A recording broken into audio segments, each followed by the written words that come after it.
Shalom. Shalom. Kita bersyukur kepada Tuhan karena Tuhan baik dalam kehidupan kita. Kebaikan Tuhan tentunya kita dapat alami dan rasakan kalau kita masih ada sebagaimana kita ada, hidup, bergerak, bernafas, kekuatan, kesehatan. Itu kebaikan Tuhan, ya.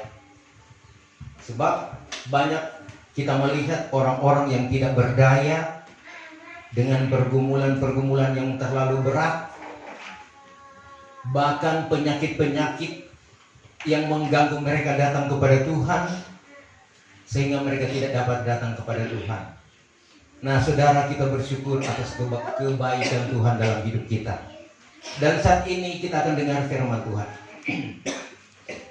Mari kita akan membaca firman Tuhan. Saya akan ambil dalam kitab suratan Rasul Paulus kepada anak yang terkasih di dalam Tuhan, yaitu Timotius. 2 Timotius pasal yang kedua, ayat yang ke-19. Firman Tuhan berbunyi sebagai berikut, terjemahan lama. Akan tetapi asas Allah yang teguh itu berdiri tetap dan bermeterai ini, bahwa Tuhan mengenal orang-orang miliknya. Dan lagi, barang siapa yang menyebut nama Tuhan, hendaklah ia menjauhkan dirinya daripada kejahatan. Terima kasih, silakan duduk. Saudara, firman Allah yang datang bagi saya dan saudara adalah merupakan firman Allah yang sudah sering kita dengar, bahkan sudah selalu kita baca. Namun dalam ayat ini, saudara, kalau kita merenungkan, ya, kita berulang-ulang membaca bahwa di sini ada sesuatu maksud dari Tuhan buat gereja Tuhan akhir zaman ini. Dalam kita, saudara sekalian, hidup, beribadah dan mencari Tuhan. Nah, maksud inilah yang Tuhan mau ungkapkan bagi saya dan saudara di pagi hari ini, ya. Saudara, dasar kekuatan Allah termeterai, ya, bahwa Tuhan mengenal orang-orang yang menjadi miliknya.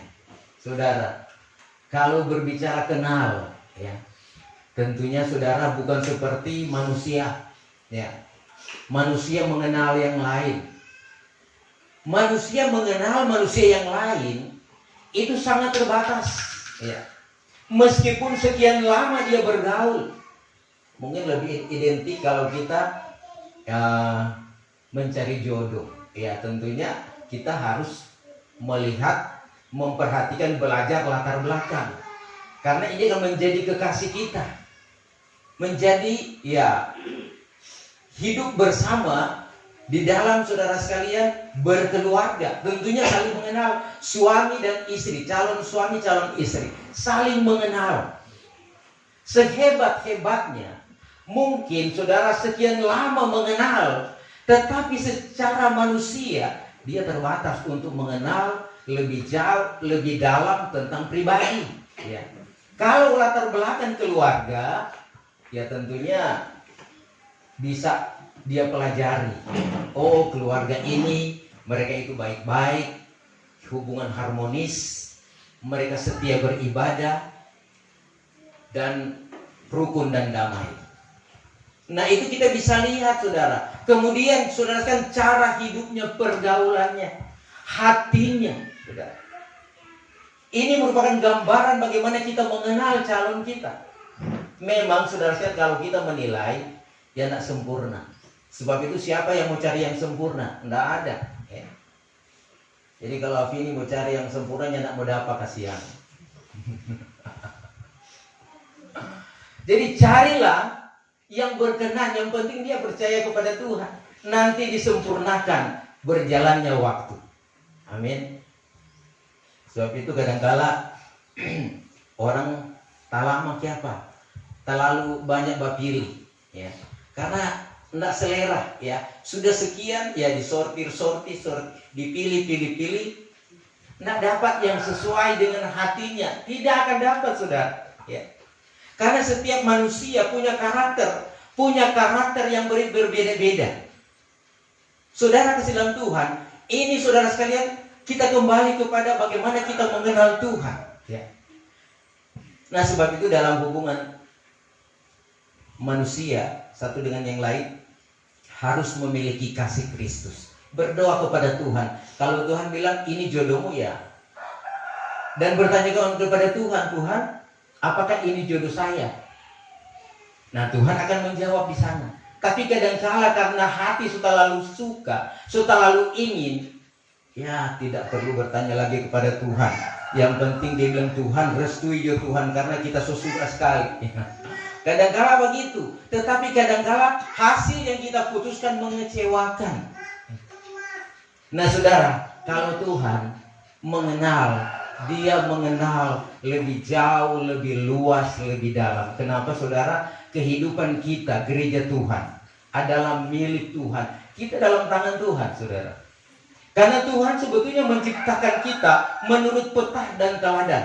Menurut petah, teladan dan gambar Tuhan. Sempurna, sama dengan Tuhan. Tidak bercacat, tidak bercelah. Tetapi kenapa saudara sekalian manusia jatuh ke dalam dosa? Karena digoda oleh iblis, setan yang menggoda manusia sehingga jatuh dalam dosa. Dosa inilah yang membuat hubungan manusia dengan Tuhan putus ya. Sehingga manusia mengalami penderitaan. Dan penderitaan ini Tuhan tahu. Karena Tuhan mengasihi manusia ciptaannya yang begitu mulia. Ya Tuhan mengasihi manusia lebih daripada malaikat, saudara.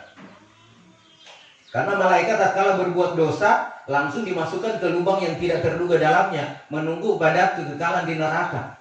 Tetapi manusia, saudara sekalian, tatkala jatuh dalam dosa, berbuat kesalahan, Tuhan Maha mengampuni. Ya, sebesar apapun kesalahan pelanggaran kita, Tuhan mengasihi kita. Bahkan kasih Tuhan terwujud tatkala Dia mengorbankan anaknya yang tunggal, berkorban mati di Bukit Golgota untuk menebus dosa saya dan saudara. Saudara, tatkala kita dipilih Tuhan, tatkala kita ditebus daripada dosa, karena dikatakan oleh Rasul Paulus, ya, Efesus pasal yang kedua dikatakan dahulu kamu, ya tidak ada keselamatan, tidak beroleh rahmat, ya, jauh daripada Tuhan karena dosa. Karena pelanggaran-pelanggaran, karena kenajisan, karena kejahatan yang kita perbuat, putus hubungan dengan Tuhan. Tetapi Tuhan dengan anugerahnya, kasihnya yang begitu besar, maka Dia berani menebus kita. Dan Dia memanggil kita, marilah kepadaku, hai kamu sekalian yang berbeban berat, yang letih lesu, aku akan memberikan kelegaan kepadamu. Sebab itu dikatakan dalam suratan-suratan Paulus, ya, serahkanlah segala hidupmu, kekhawatiranmu, masalahmu kepada Tuhan. Tatkala itu terlalu berat. Tetapi saudara, jangan lupa bahwa sebetulnya firman Allah ini mengajarkan kita, jika kita mampu, untuk apa mau diserahkan kepada Tuhan? Karena saudara, Tuhan sudah memampukan kita dengan Roh Kudus. Roh Kudus ini adalah bukan penolong. Tatkala kita lemah, kita tidak mampu, Roh Kudus memampukan kita. Sebab itu kalau kita mempunyai masalah, itu merupakan kehendak Tuhan, diizinkan Tuhan. Karena dengan masalah-masalah ini membuat iman kita kepada Tuhan lebih kuat. Kita tentunya mencari hadirat Tuhan, kita mencari pertolongan Tuhan tatkala kita mengalami hal-hal yang memang kita tidak mampu, terlalu sulit sekalipun. Nah saudara, ya, kita lanjut, ya. Tuhan katakan bahwa Dia mengenal orang-orang miliknya. Ini merupakan pengalaman daripada hamba-hamba Tuhan.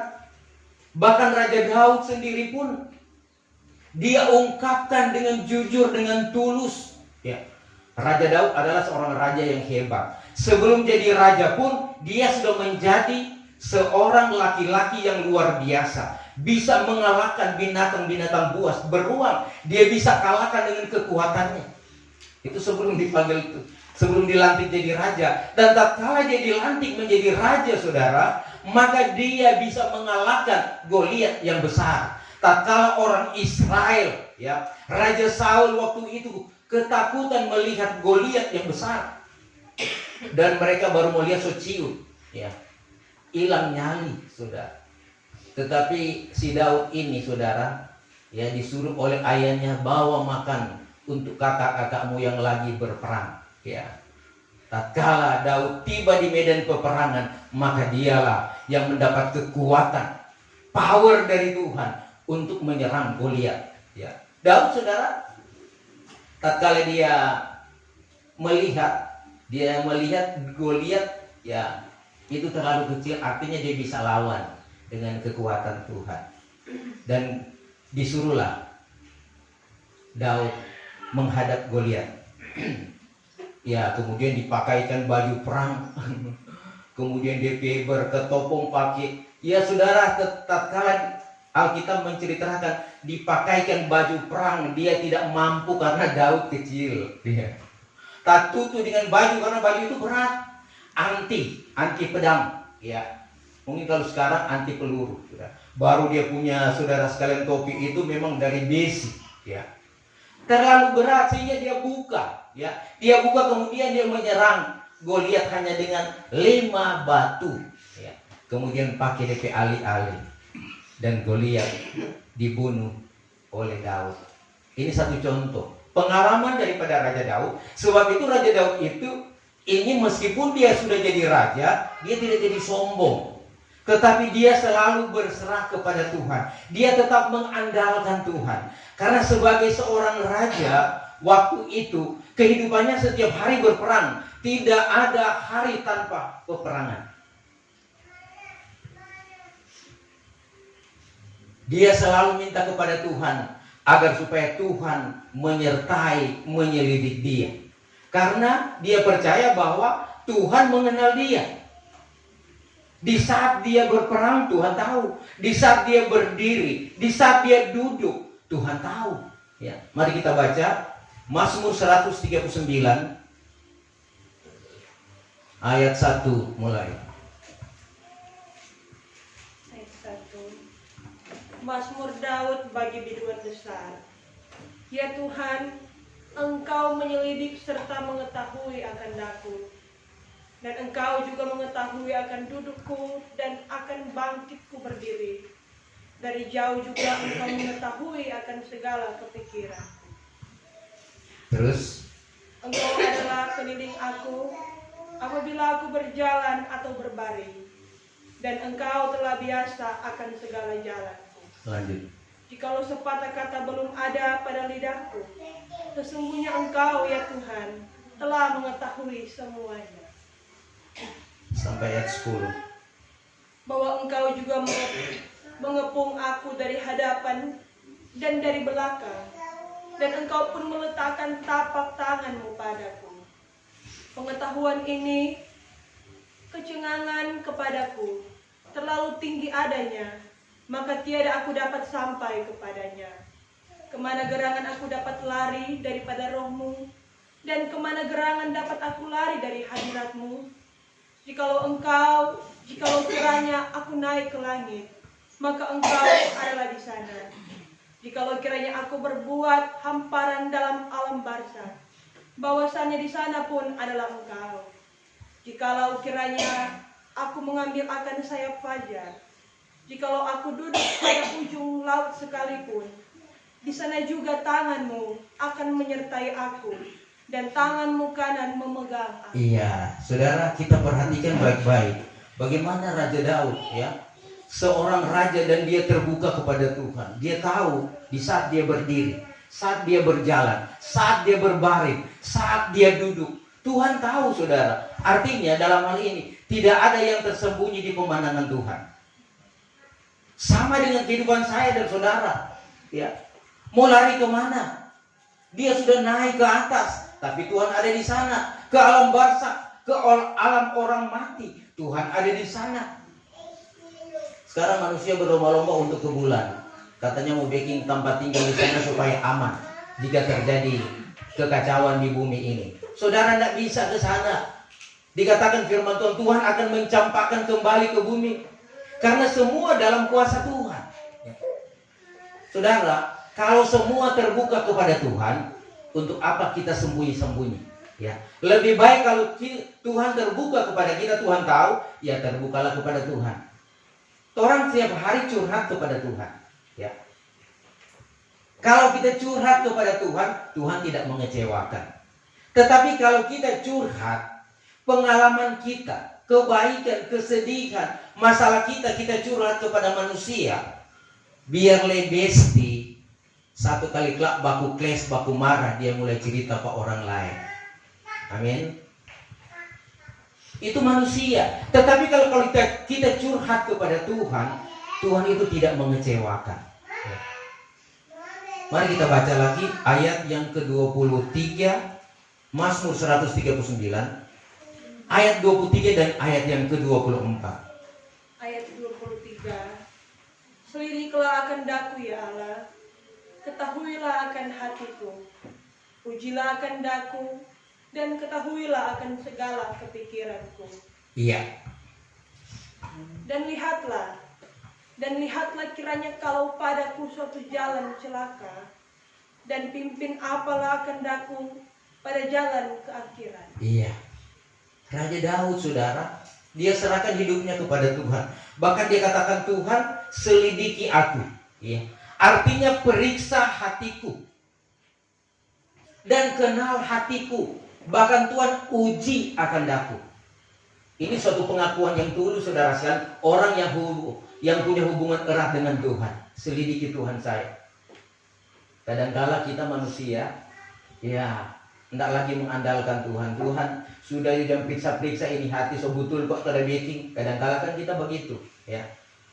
So malah sembahyang Pak Tuhan, ya. Karena apa, saudara sekalian? Ada dosa, ya. Tetapi kalau kita mau tulus, jujur, maka kita katakan kepada Tuhan, Tuhan periksa hati ini, ya. Bahkan periksa apabila ada jalan yang salah, ada jalan yang serong, dan tuntun aku pada jalan yang benar. Ini pengakuan kita kepada Tuhan dengan jujur dan tulus, ya. Saatnya sekarang kita perlu jujur dan tulus kepada Tuhan. Karena jangan sampai, ya, waktu kita dipanggil Tuhan, ya, kita tidak sadar. Karena Tuhan katakan, aku datang seperti pencuri, kamu tidak tahu, entah malam, entah siang, pagi, dalam keadaan sehat, dalam keadaan sakit. Tak kala Tuhan datang, maka kita sudah harus siap. Nah, Raja Daud, dia bilang, setiap hari dia katakan, periksa aku Tuhan, selidik. Saat sekarang kita juga berbicara, bertanya kepada Tuhan, Tuhan periksa hatiku. Sehingga Tuhan bisa memberikan jawaban. Kamu masih punya kesalahan, ini yang perlu diperbaiki. Kamu belum setia berdoa, kamu belum setia beribadah, itu diperbaiki. Artinya kita memperbaiki diri. Jangan nanti saudara sekalian, nafas kurang satu-satu, so diinfus, kurang tunggu-tunggu, keluarga kurang tunggu-tunggu. Dia bilang, aduh kita belum bertobat, kita belum setia Pak Tuhan. Iya. Syukur jo kalau Tuhan mau bikin sama dengan tuh yang ada di Bukit Golgota. Itu satu, dia bilang, Tuhan ingatlah hamba tatkala engkau ada di Firdaus. Itu penjahat. Tetapi saat itu juga dia bertobat.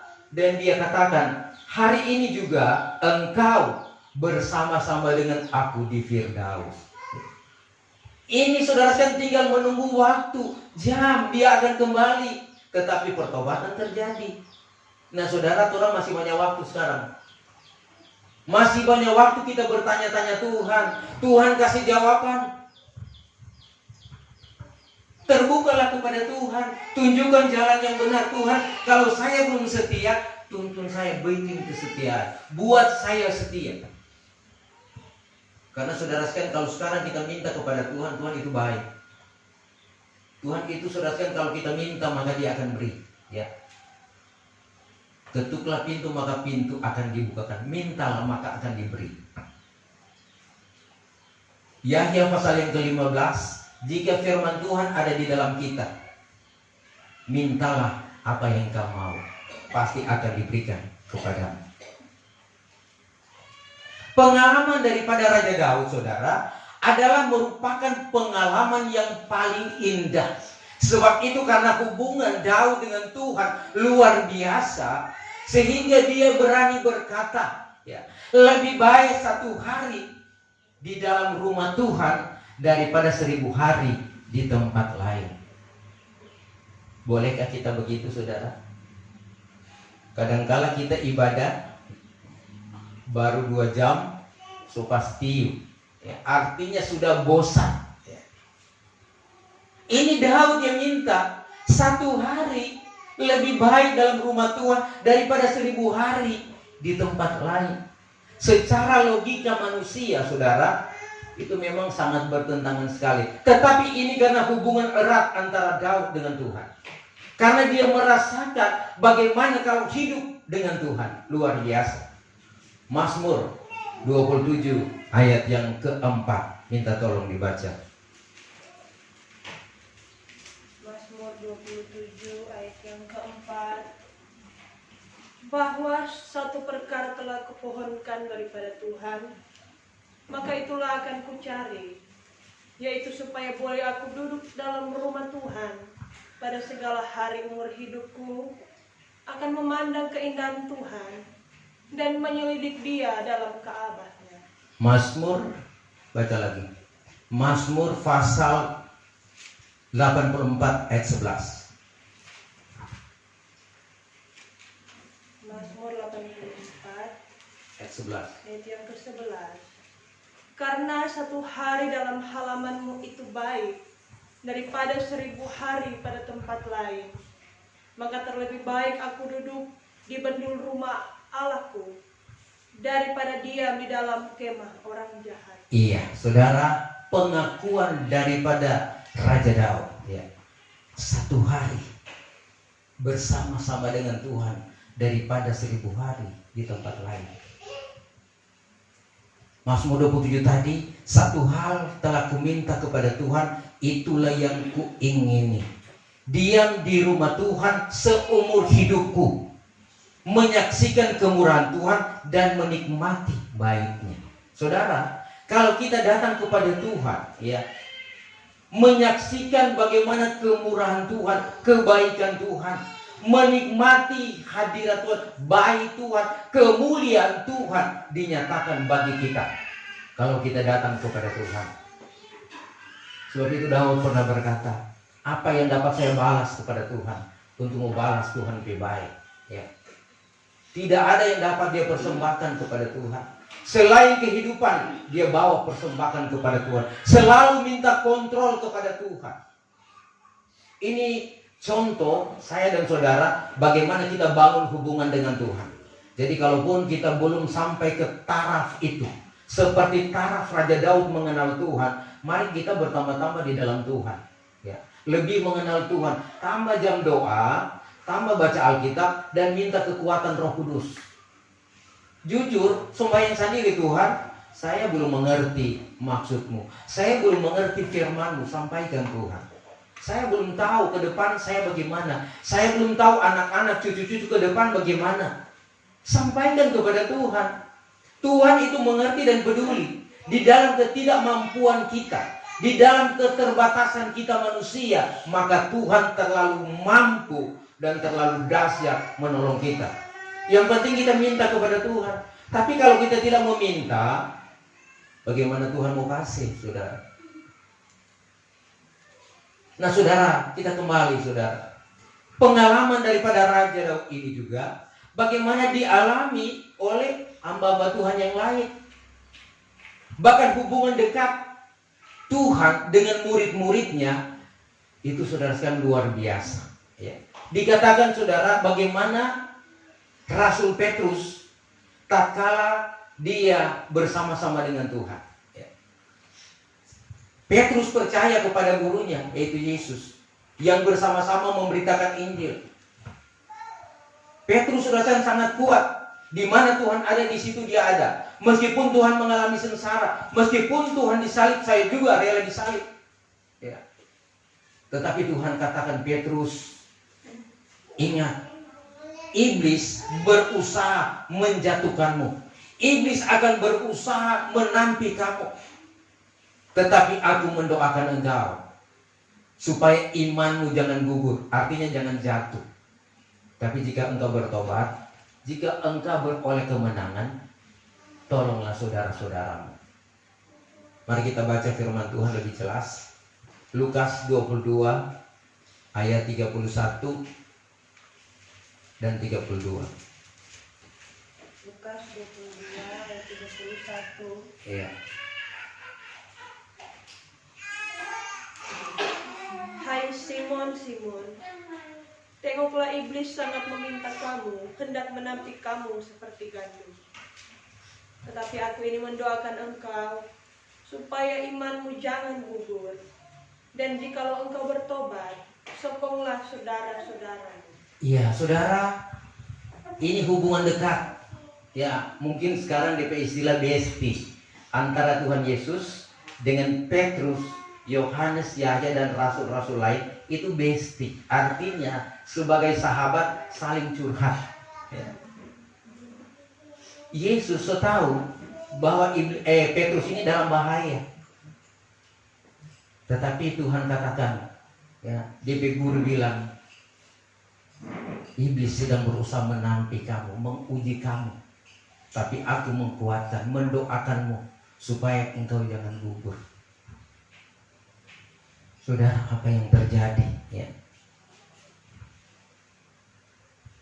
Petrus juga jawab, karena waktu itu belum terjadi. Coba baca ayat selanjutnya, 33. Jawab Petrus, Tuhan, aku bersedia masuk penjara dan mati bersama-sama dengan engkau.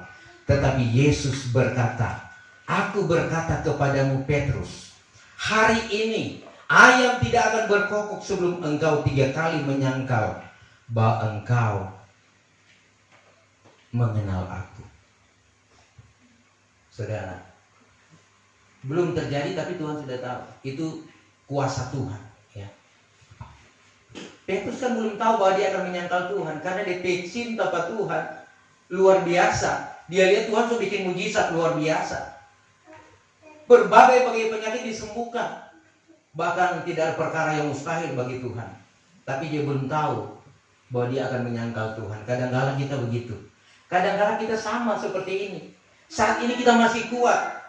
Kita masih yakin percaya kepada Tuhan. Tapi akan datang waktunya.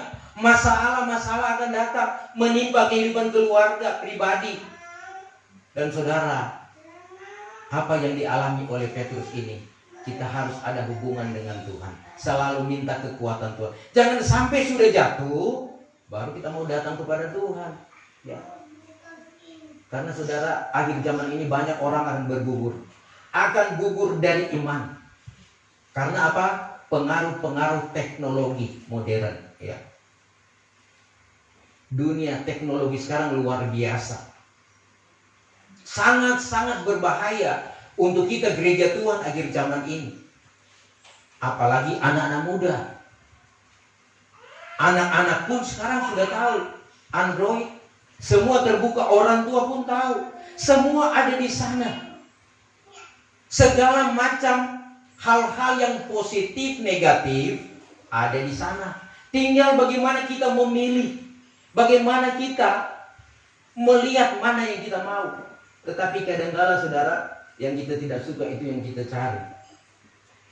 Nah ini saudara, kita butuh Tuhan.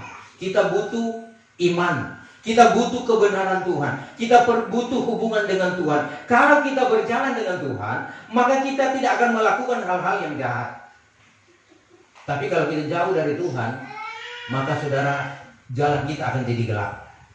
Oleh sebab itu saudara, dikatakan oleh Rasul Paulus, berjalanlah kamu dengan Roh Kudus, dalam pimpinan Roh Kudus, sehingga kehendak tabiat duniawi, hal-hal yang jahat itu kita tidak akan lakukan.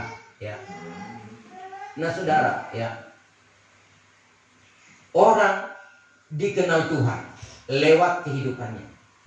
Jadi Tuhan mengenal siapa orang-orang kepunyaannya. Orang yang berseru kepadanya siang dan malam. Orang merenungkan firman Tuhan siang dan malam. Melakukan kebaikan Tuhan. Menjaga hubungan dengan Tuhan. Itu Tuhan kenal, saudara. Jadi tidak semua orang Tuhan kenal. Tuhan tahu, maha kuasa. Tetapi saudara sekalian, hanya orang-orang yang melakukan kehendaknya, itu yang diperhatikan Tuhan. Ya. Karena ada juga orang mengenal Tuhan, tetapi Tuhan tidak mempercayakan diri kepadanya. Ini yang kedua, hal yang kedua. Ya. Mari kita baca firman Tuhan dalam Yahya pasal 2. Yahya pasal 2 ayat 23 sampai ayat yang ke-25. Maka pada waktu Yesus di Yerusalem, yaitu ketika hari raya Paskah, banyak orang percaya akan namanya, sebab telah dilihat oleh mereka itu akan segala tanda ajaib yang diperbuatnya. Tetapi Yesus sendiri tiada mempercayakan dirinya kepada mereka itu, sebab dikenalnya mereka itu sekalian. Ayat 25. Dan lagi, sebab tiada ia berjahat akan seorang jua pun, memberi kesaksian dari hal manusia, karena ia sendiri mengetahui barang yang ada di dalam hati manusia. Iya, saudara, inilah yang terjadi. Ya, tatkala Tuhan Yesus ada di Yerusalem pada hari raya Paskah, banyak orang percaya kepadanya karena mereka melihat dan mendengar tanda-tanda ajaib, mujizat yang dia sudah lakukan. Tetapi dikatakan Yesus sendiri tidak mempercayakan dirinya kepada mereka karena ia mengenal hati mereka. Ini saudara tentunya menjadi warning bagi kita. Jangan sampai kita mengenal Tuhan, tetapi Tuhan tidak mempercayakan diri kepada kita untuk percaya kepadanya. Itu memang saudara sekalian akan nampak nanti, akan jelas nanti.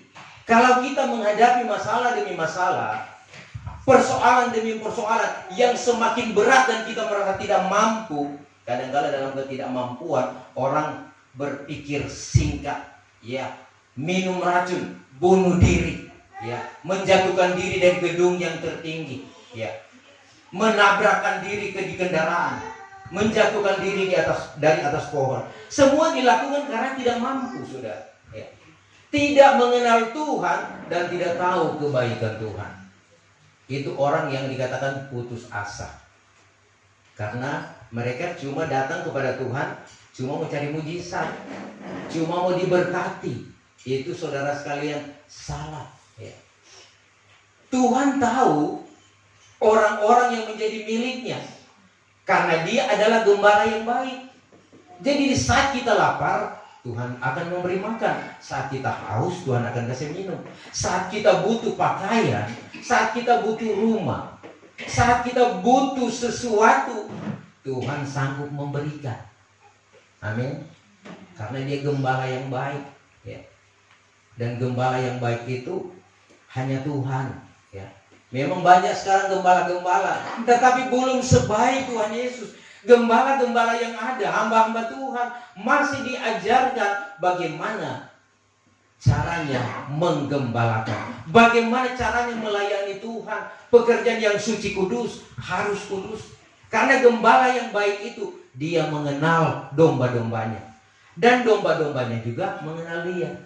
Yohanes pasal 10 ayat yang ke-14. Coba baca firman Tuhan. Ayat 14. Ayat 14. Akulah gembala yang baik, maka aku kenal domba-dombaku, dan dombaku itu juga kenal. Iya.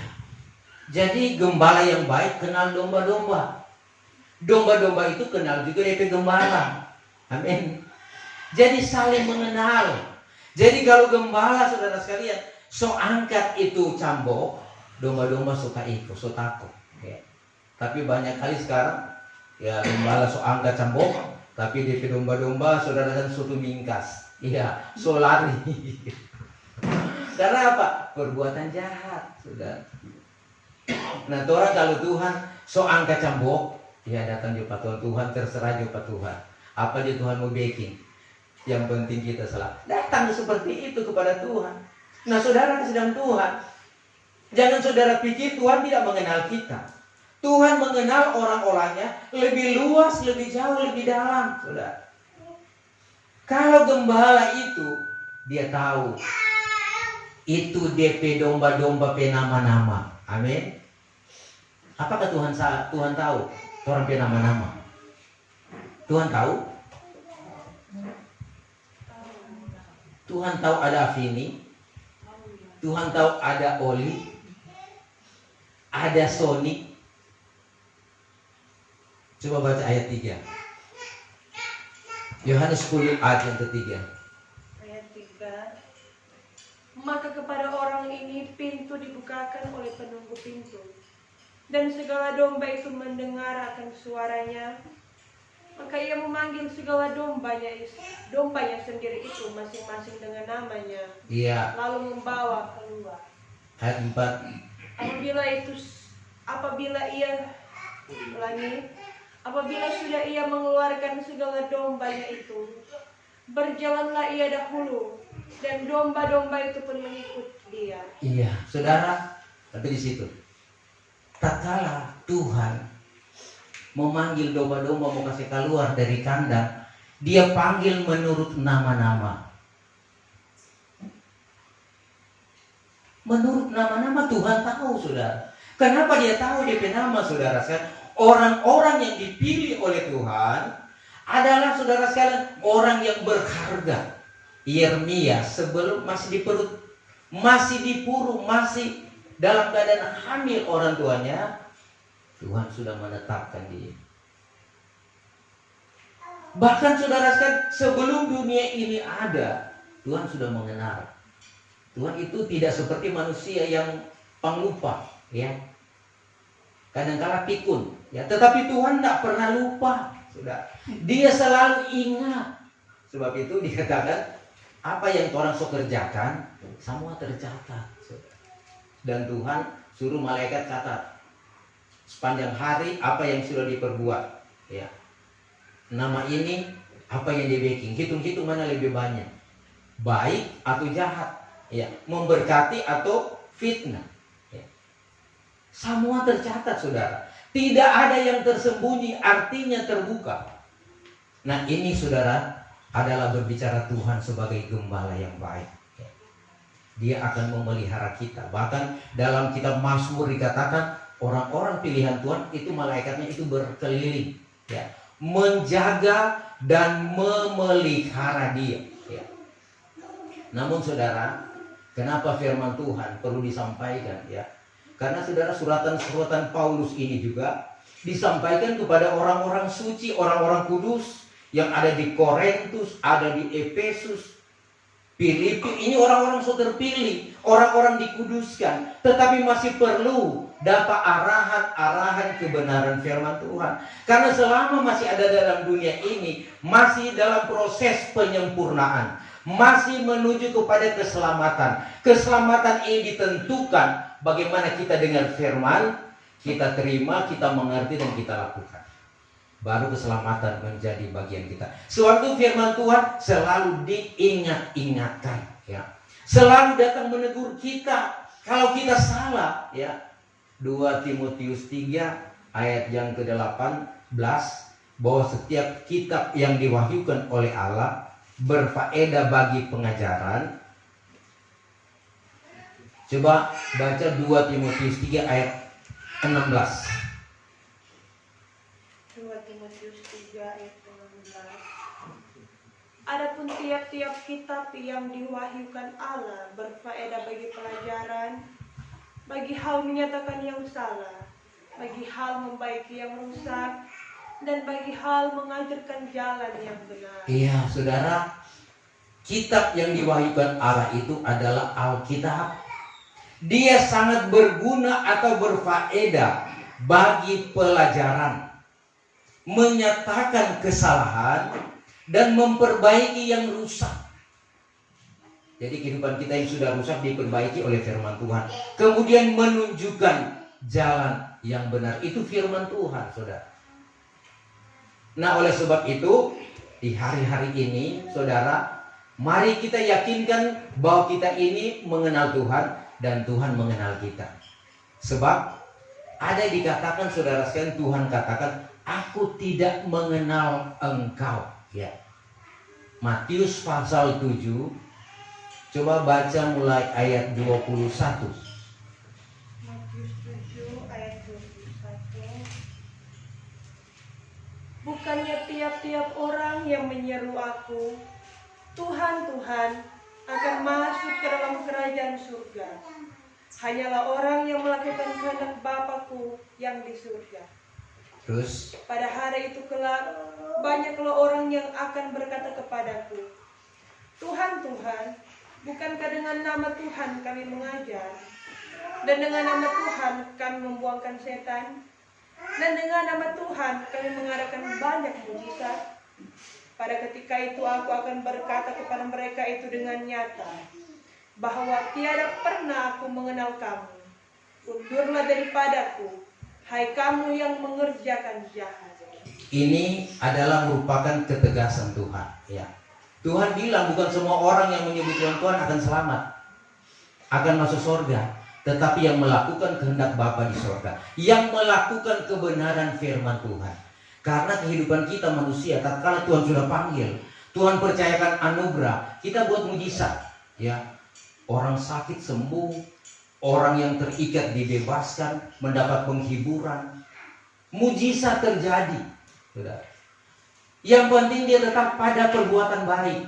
Tapi tatkala dia melakukan kejahatan, maka Tuhan katakan, aku tidak mengenal kamu. Ya.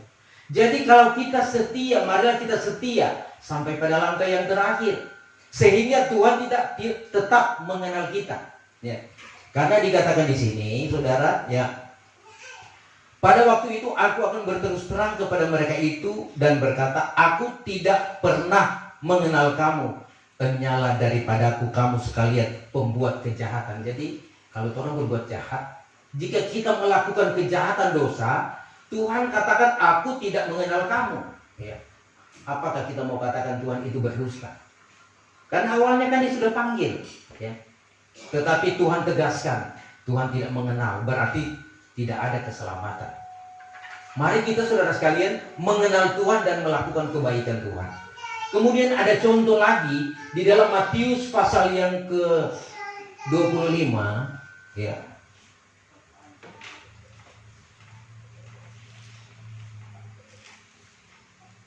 Matius pasal yang ke-25 ini adalah ayat 1 sampai ayat yang ke-13, ya. Ini berbicara tentang 10 anak darah. Ini calon pengantin. Mereka saudara sekalian sedang menantikan kedatangan sang pengantin laki-laki. Tetapi karena berjalannya waktu sampai tengah malam, maka dia terlambat datang. Maka yang bijaksana ini ada menyediakan lampu dengan minyak. Tetapi yang bodoh, ya, ada lampu tetapi kekurangan minyak. Nah, tatkala pengantin itu datang, maka yang ada minyak itu siap sedia dan langsung mengikut pengantin yang datang. Tetapi yang kekurangan minyak, saudara, mereka tidak bisa ikut. Cari minyak dulu, baru ikut pengantin. Kemudian apa yang dikatakan, saudara? Ya. Coba baca Matius pasal yang ke-25 ayat yang ke-11 sampai ayat yang ke-13. Ayat yang ke-11. Kemudian daripada itu datang pula anak darah yang lain itu sambil berkata, ya Tuhan, bukakanlah kiranya kami pintu. Tetapi ia menjawab serta berkata, sesungguhnya aku berkata kepadamu, tiada aku kenal kamu. Sebab itu hendaklah kamu berjaga-jaga, karena tiada kamu ketahui akan hari atau waktu. Iya, orang sudah sekalian datang tapi pintu sudah tertutup. Tetapi ya Tuhan katakan, aku tidak mengenal Ya, aku berkata kepadamu, sesungguhnya aku tidak mengenal kamu. Sebab itu berjaga-jagalah, sebab kamu tidak tahu akan hari dan waktunya. Nah saudara, kita kembali diingatkan firman Tuhan ya. Supaya di hari-hari ini kita memperbaiki diri, jaga sikap hati, jangan kita berbuat dosa. Saudara, kalau saya setiap hari saya berdoa, Tuhan kontrol, Tuhan periksa. Kalau ada salah, Tuhan tegur, ingatkan, dan tuntun pada jalan yang benar. Sehingga kita dimintakan setiap hari oleh firman Tuhan ada pertobatan. Saudara, kalau kita hidup dengan Tuhan, hidup dalam kebenaran, ada pertobatan. Tuhan katakan, aku akan memelihara, menjaga kamu. Anak cucu akan keberkatan. Tidak perlu kita khawatir tentang hidup, karena Tuhan menyediakan apa yang kita butuhkan. Karena sekarang memang dunia sedang bergoncang, kekhawatiran semakin menjadi-jadi. Di berbagai-bagai tempat terjadi banyak-banyak musibah, pembunuhan, ya, terjadi ya gempa bumi, peperangan, ada lagi banjir-banjir yang terjadi dan banyak korban. Ini saudara sekalian, Tuhan sedang menggoncangkan bumi ini. Sebab itu saya dan saudara, mari kita bangun hubungan dengan Tuhan.